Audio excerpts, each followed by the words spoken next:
Olá a todos vocês. Bom, gente, esse vídeo, como vocês verão, faz parte do curso de Apocalipse que já iniciou.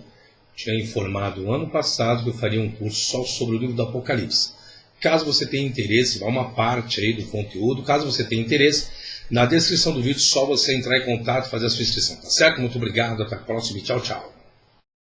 E havendo aberto o terceiro selo, ouvi dizer ao terceiro animal, que até então, na abertura dos três primeiros, dos dois primeiros cavalos, não existe essa expressão. Ouvi dizer ao terceiro animal, vem e vê.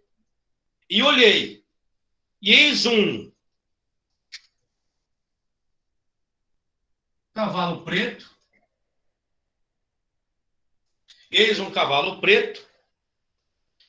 e o que sobre ele estava assentado tinha uma balança na mão. Aqui resumi um pouquinho, né? Eu ouvi uma voz do meio dos quatro animais que dizia, olha só, a voz do meio dos quatro animais. O que o escritor faz aqui? O escritor, ele dá um destaque maior a esse cavalo preto.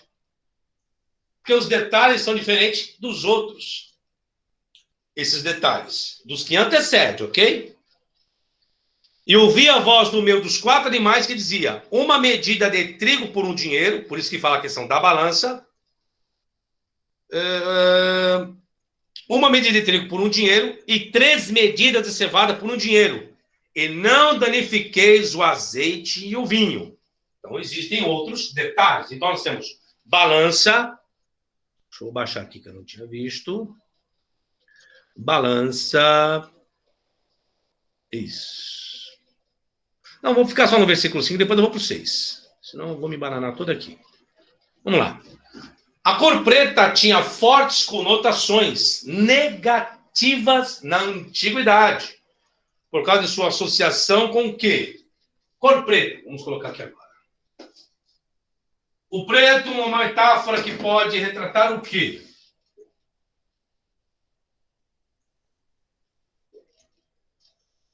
Escuridão.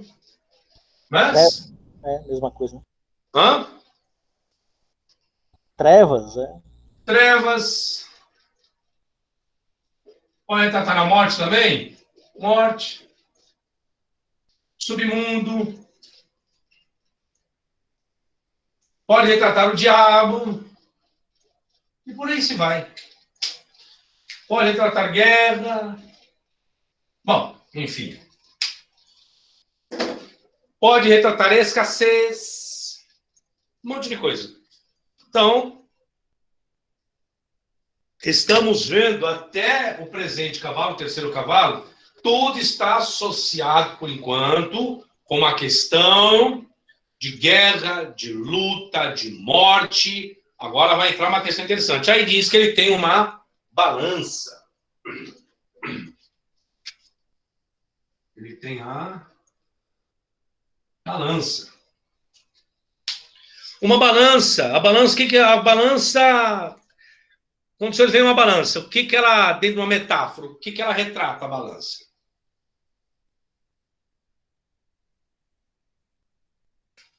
Balança pode retratar um equilíbrio? Ou não? Sim. Sim. Ou até um desequilíbrio, né? Depende do contexto. Oi? Ou um desequilíbrio, dependendo do contexto. Né? Também, ok? Você tem um equilíbrio, você tem um desequilíbrio, tá? Uma balança de equilíbrio consistia em uma viga mestra suspensa por um gancho ou corda com uma bandeja suspensa em cada extremidade da viga mestra. Pesos colocados em uma bandeja foram usados para determinar o peso das mercadorias colocadas na outra bandeja. Balanças de equilíbrio são mencionadas várias vezes no Antigo Testamento, muitas vezes com um protesto de quem eram manipuladas para enganar os clientes. Provérbios 11, Isaías 40, Oséias 12, Amós 8, Miqueias 6. A presença da balança significa que, em um contexto de fome, que é o que o versículo 6 vai colocar, em um contexto de fome, o pão deve ser severamente racionado. e, portanto, vendido a peso. Uma medida necessária apenas quando o pão é uma mercadoria extremamente escassa. No entanto, uma vez que as escalas de equilíbrio são úteis apenas para determinar o peso, o foco no versículo 6 é o custo exorbitante do grão por volume. Parece haver uma inconsistência básica presente. Versículo 6. Pronto. Agora no versículo 6, vou apagar aqui. Agora vamos detalhar esse versículo 6 aí.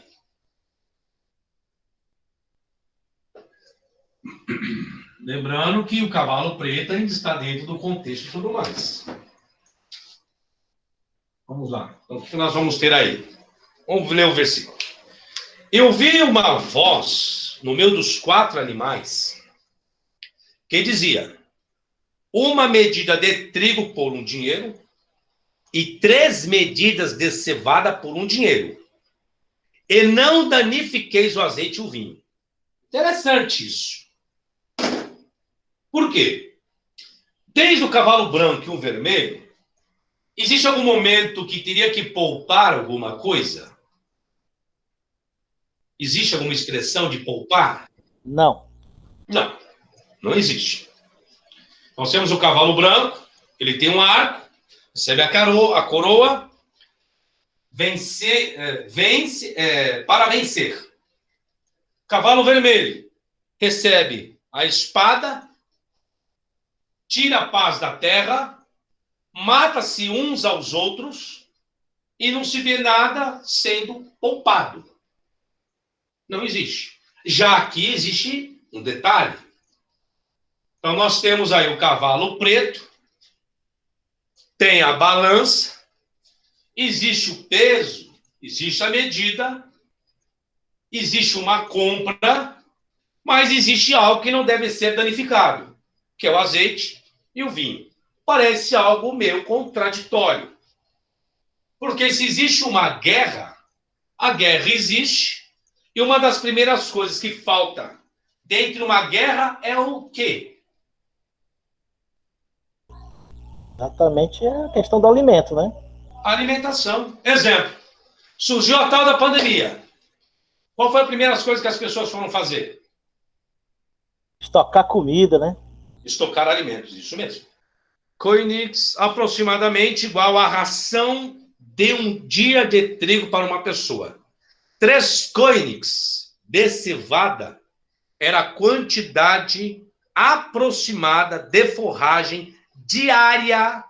3 medidas de cevada era a quantidade aproximada de forragem diária necessária para alimentar um cavalo. Deu para entender aí o raciocínio? Não fala de 3 medidas de cevada, tá? Então, 1 koenigs, essa palavra medida, então era uma quantidade aproximada de forragem diária necessária para alimentar um cavalo. Mas dá para vocês terem mais ou menos uma ideia. Enquanto a ração de trigo para um soldado romano era de 32 koenigs por mês. Então, para alimentar um camarada de trigo, um soldado romano, era necessário o quê? Enquanto a ração de trigo para um soldado romano era de 32 koenigs por mês. Tá? 1 koenigs de cevada ou meio koenigs de trigo por dia era considerado a ração normal para um escravo. Olha que coisa. Então está falando de uma medida de trigo ou 1 koenigs, medida de trigo. Isso era alimento, isso era uma por dia. Era considerada a ração normal para um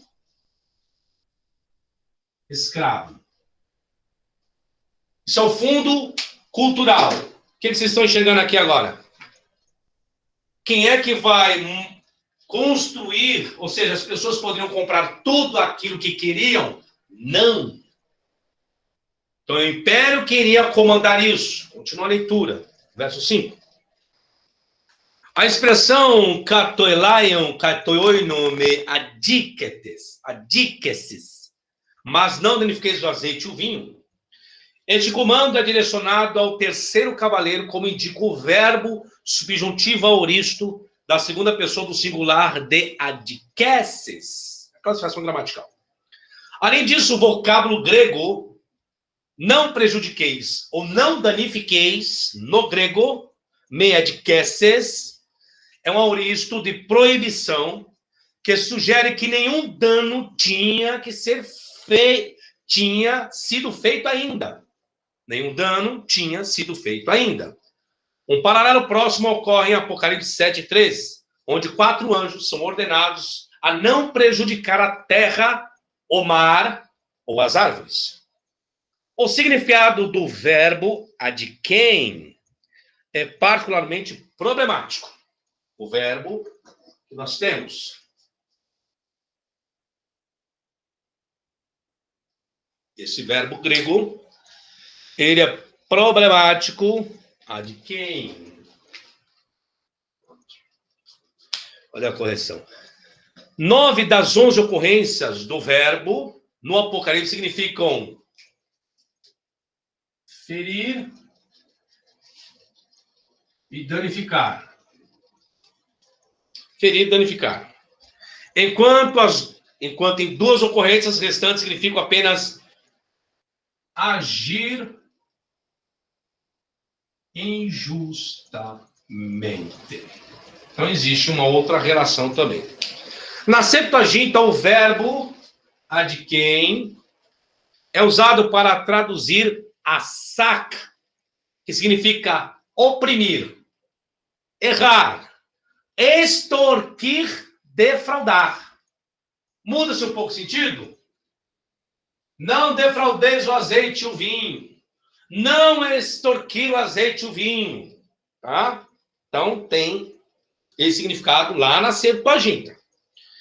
E sugere que em Apocalipse 6:6 significa não faça de forma fraudulenta, com azeite e o vinho, com a intenção de obter um preço exorbitante.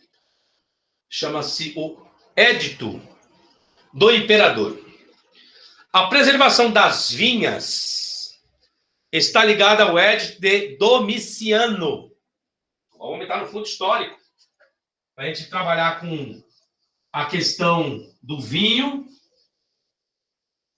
e do óleo, ou do azeite.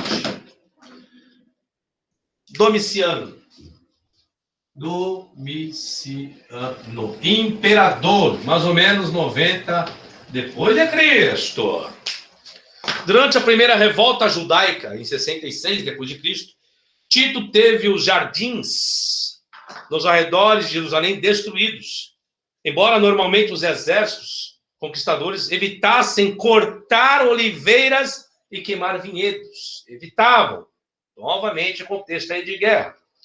Por causa da falta de cereais e da superabundância de vinho, Domiciano Imperador emitiu um édito, um edital, que nenhum vinhedo deveria ser plantado e que metade dos vinhedos nas províncias deveriam ser cortados. O edital foi motivado pelo medo da fome e tinha como objetivo encorajar a produção de grãos, já que, de acordo com o historiador Seutônio, isso ocorreu, abre aspas, por ocasião de uma safra abundante de vinho coincidindo com uma escassez de grãos, fecha aspas. Ou seja, o versículo está dizendo sobre a escassez, sobre a abundância, e agora nós temos o imperador, nesse período, com o suporte de um historiador que está, naquele período, fora da Bíblia. Eu tenho elementos, eu tenho fundamentos históricos para isso agora. E cadê o século XXI entrando aí? Complicado, né? O édito foi extremamente impopular na Ásia Menor. De acordo com estudiosos, os jônios supostamente enviaram uma delegação a Roma para tentar persuadir Domiciano a mudar de ideia. Alguns ceticismos entre os estudiosos modernos sobre esse ponto. Entretanto, há indicações de que, além da Ásia Menor, o édito foi realmente posto em vigor em vários tempos e lugares. Lembra lá, tirar a paz da terra, Como que é que você tira a paz da terra? Quando é que as pessoas entram em conflito? Quando falta o que para elas?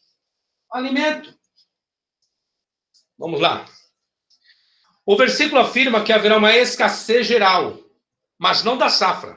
Embora devido à desordem, o vinho seria caro.